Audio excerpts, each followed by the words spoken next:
versículo 8, tratado en el programa anterior que hablaba de 4 tipos de milagros, que se asegure de adoptar también el versículo siguiente, el 9, que leímos al principio, porque ambos van juntos.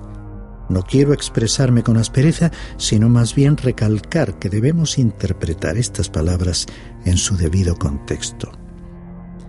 Ahora observemos otras instrucciones que nuestro Señor dio a los 12 antes de enviarlos a cumplir su misión. Leamos los versículos 11 al 15. Y en cualquier ciudad o aldea donde entréis, averiguad quién es digno en ella y quedaos allí hasta que os marchéis. Al entrar en la casa, dadle vuestro saludo de paz. Y si la casa es digna, que vuestro saludo de paz venga sobre ella.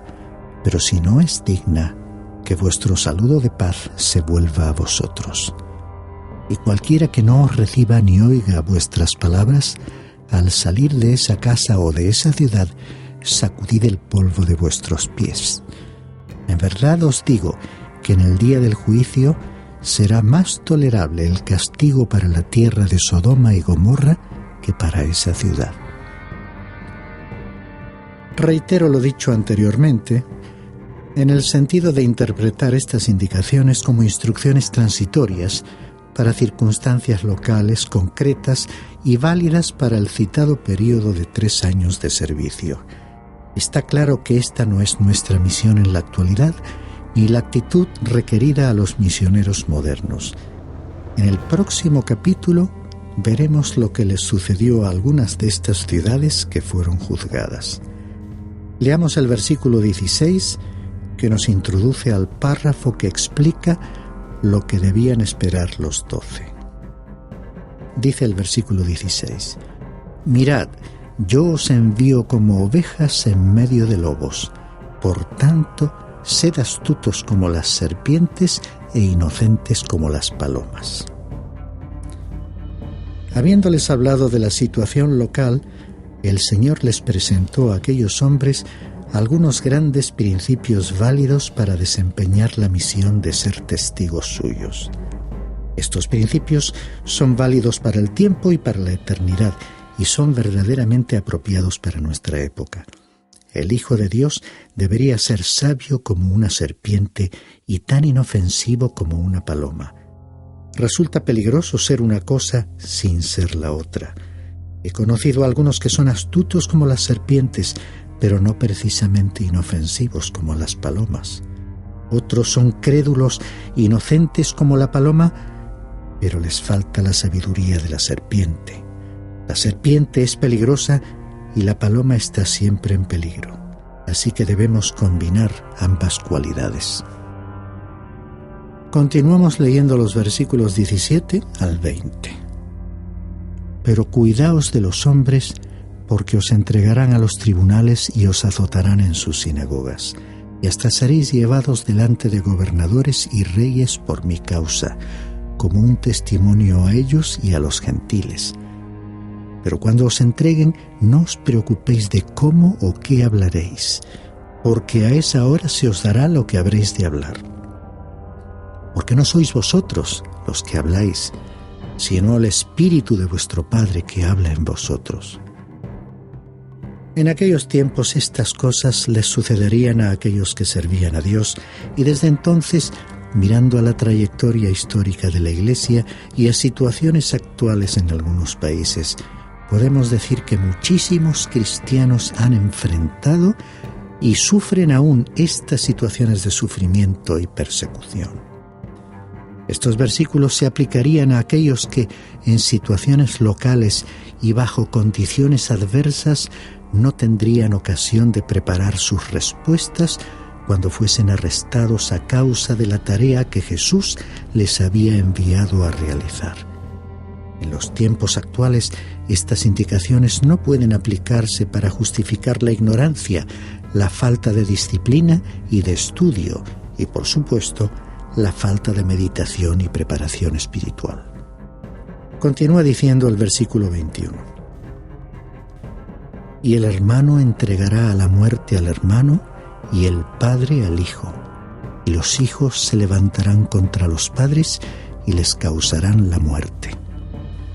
En efecto, la venida de Cristo al mundo, en un sentido, no trajo unidad, sino división en aquellos casos en que algunos miembros de una familia creían en Cristo y otros no. Es que el encuentro con Cristo cambia la perspectiva general de la existencia. Como bien dijo el apóstol Pablo en su primera carta a los Corintios, capítulo 1 y versículo 18, porque la palabra de la cruz es necedad para los que se pierden, pero para nosotros, los salvos, es poder de Dios. El versículo 22 continúa diciendo: y seréis odiados de todos por causa de mi nombre, pero el que persevere hasta el fin, ese será salvo. Esta afirmación se refiere a la realidad de que el Señor guardaría a los suyos durante el período de 3 años de su ministerio. De forma similar, el pasaje de Mateo capítulo 24 y versículo 13 significa que el Señor guardará a los suyos durante el período de la gran tribulación, como veremos al estudiar el capítulo 24. El versículo 23 añade: pero cuando os persigan en esta ciudad, huid a la otra, porque en verdad os digo, no terminaréis de recorrer las ciudades de Israel antes que venga el Hijo del Hombre. Observemos que dice las ciudades de Israel antes que venga el Hijo del Hombre, lo cual significa que no serían capaces de alcanzar todas las ciudades de Israel antes que Él fuese manifestado a la nación. Y había mucha división entre los judíos acerca de Él. Cuando les preguntó a sus discípulos: ¿y quién dicen los hombres que es el Hijo del Hombre?, los suyos le dieron diversas respuestas. Cada uno tenía su propia opinión sobre él. Y aún en nuestro tiempo, Jesús es la persona más polémica que ha existido en el mundo. Llegamos ahora al párrafo que expone los principios que debían gobernar las vidas de todos los discípulos. Aquí el Señor Jesús les presentó a sus hombres instrucciones de carácter general. Aunque estos grandes principios se interpreten como dirigidos a los 12 apóstoles, tú y yo podemos indudablemente aplicarlos a nosotros. Leamos el versículo 24. Un discípulo no está por encima del maestro, ni un siervo por encima de su señor. Tenemos que recordar que representamos al Señor Jesucristo y por lo tanto Él debe estar colocado en primer lugar. Si no fuere así, tendremos problemas en nuestra relación con Él. El versículo 25 añade: le basta al discípulo llegar a ser como su maestro y al siervo como su señor. Si al dueño de la casa lo han llamado Belcebú, ¿cuánto más a los de su casa? Si tú eres fiel a Jesús, no te preocupes por lo que la gente diga de ti. De Jesús realmente no dijeron cosas buenas. Si Él recibió un tratamiento tan malévolo, sus discípulos difícilmente podrán esperar algo mejor. Sigue el versículo 26. Así que no les temáis, porque nada hay encubierto que no haya de ser revelado, ni oculto que no haya de saberse. Estimado oyente, tu vida, igual que la mía, quedará un día totalmente expuesta. El juicio final de Dios reivindicará a los creyentes y se ocupará de los acusadores. Así que sería mejor que el aspecto y situación de nuestra vida interior fuesen los mismos que los de nuestra vida exterior. Dice el versículo 27: lo que os digo en la oscuridad, habladlo en la luz. Y lo que oís al oído, proclamadlo desde las azoteas. Siempre he pensado que la radio es el mejor medio para predicar desde los tejados. Poniendo una antena allí, puedes captar las estaciones de radio más lejanas. Ese es, pues, el medio tan efectivo que utilizamos hoy para proclamar el mensaje de las buenas noticias del Evangelio. Veamos los versículos 28 al 31. Y no temáis a los que matan el cuerpo, pero no pueden matar el alma. Más bien temed a aquel que puede hacer perecer tanto el alma como el cuerpo en el infierno. ¿No se venden 2 pajarillos por 1 cuarto? Y sin embargo, ni uno de ellos caerá a tierra sin permitirlo vuestro Padre. Y hasta los cabellos de vuestra cabeza están todos contados. Así que no temáis, vosotros valéis más que muchos pajarillos. Esta es una maravillosa verdad. El Señor cuida a los pequeños gorriones. ¿Los has contemplado alguna vez? Y pensar que no hay ninguno de ellos desconocido para el Señor. Cuánto nos ama el Señor, que hasta conoce los cabellos de nuestra cabeza. Nunca te encontrarás en un lugar, por más remoto que sea, que esté fuera del alcance de su mirada. Veamos los versículos 32 y 33. Por tanto, todo el que me confiese delante de los hombres, yo también le confesaré delante de mi Padre que está en los cielos. Pero cualquiera que me niegue delante de los hombres, yo también lo negaré delante de mi Padre que está en los cielos. Resulta razonable pensar que si hemos aceptado al Señor Jesús como nuestro Salvador personal del pecado, le reconocemos en público y siempre que se considere necesario estaremos dispuestos a dar testimonio de él. Este proceder haría que el Señor reconociera a sus siervos delante de su Padre. Pero no confesarlo provocaría su negación de ellos. De los 12 apóstoles originales, solo uno, Judas Iscariote, cayó en esta última categoría.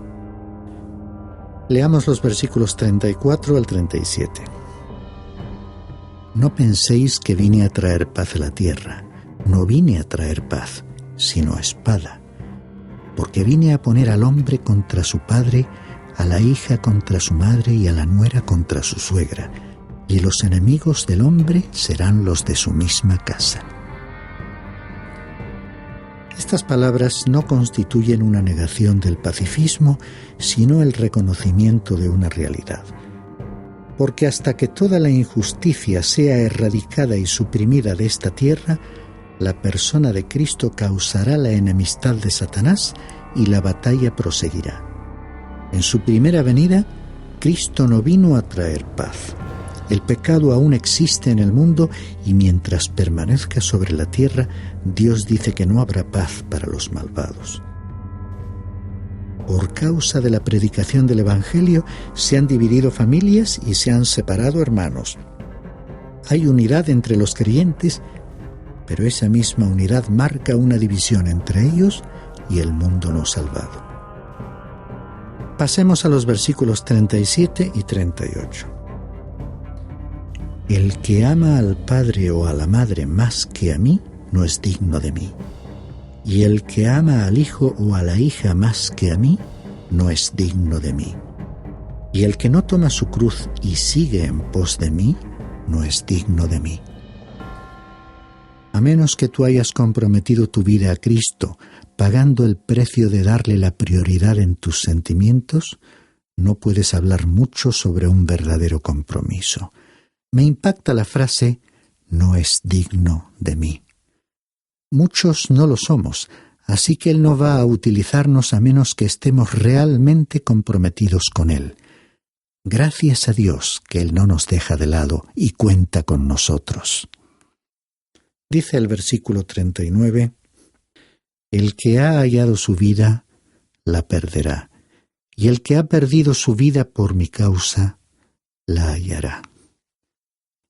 Él estaba poniendo en contraste la vida presente que tenemos aquí, con nuestra naturaleza física y sus limitaciones, con el don de la vida eterna que se recibe por la fe en el Señor Jesucristo. En aquellos tiempos era posible que alguien que se identificase con Cristo fuera llevado a la muerte a causa de su fe. Esto ocurre también en la actualidad en algunos países del mundo. Alguien que pierde su vida física por causa de Cristo encontrará la vida eterna en su presencia. El apóstol Pablo, en su segunda carta a los Corintios, capítulo 5 y versículo 8, lo expresaba así. pero cobramos ánimo y preferimos más bien estar ausentes del cuerpo y presentes con el Señor. Leamos los versículos 40 al 42. El que os recibe a vosotros, a mí me recibe, y el que me recibe a mí, recibe al que me envió. El que recibe a un profeta como profeta, recibirá recompensa de profeta, y el que recibe a un justo como justo, recibirá recompensa de justo. Y cualquiera que como discípulo dé de beber, aunque solo sea un vaso de agua fría a uno de estos pequeños, en verdad os digo que no perderá su recompensa. En el Evangelio según Juan, el Señor Jesús clarifica esta sección cuando dice que el mundo le odió y va a odiar también a los suyos. No deberíamos nosotros ser más populares en el mundo de lo que Jesús fue. La medida de la lealtad y fidelidad a Él se ve por las recompensas aquí mencionadas. La recompensa iba de acuerdo con la acción realizada. Llegamos ahora al capítulo 11 del Evangelio según Mateo y leeremos solamente los versículos 1 al 6. El capítulo 11 en general incluye varios temas.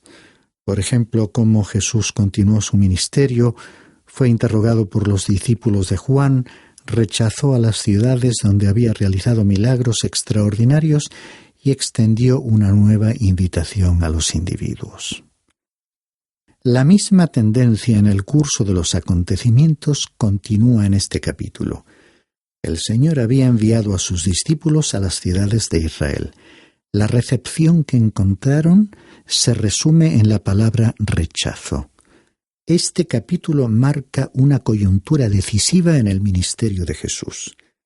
En los versículos 28 al 30, Él presentaría un nuevo mensaje que comentaremos oportunamente. Leamos el primer versículo a modo de introducción. Y sucedió que cuando terminó Jesús de dar instrucciones a sus 12 discípulos, se fue de allí a enseñar y predicar en las ciudades de ellos. Y leamos a continuación el versículo 2, que nos relata cómo Jesús fue interrogado por los discípulos de Juan.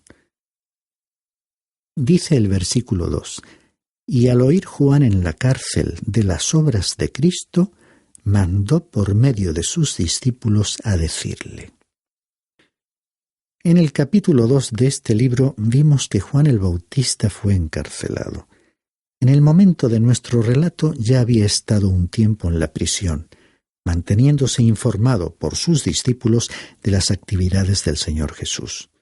Juan había estado esperando cada día su liberación porque creía que Jesús establecería su reino en aquel momento. En los versículos 3 al 6 tenemos la pregunta de Juan y la respuesta del Señor. ¿Eres tú el que había de venir o esperaremos a otro? Y respondiendo Jesús les dijo, Id y contad a Juan lo que oís y veis.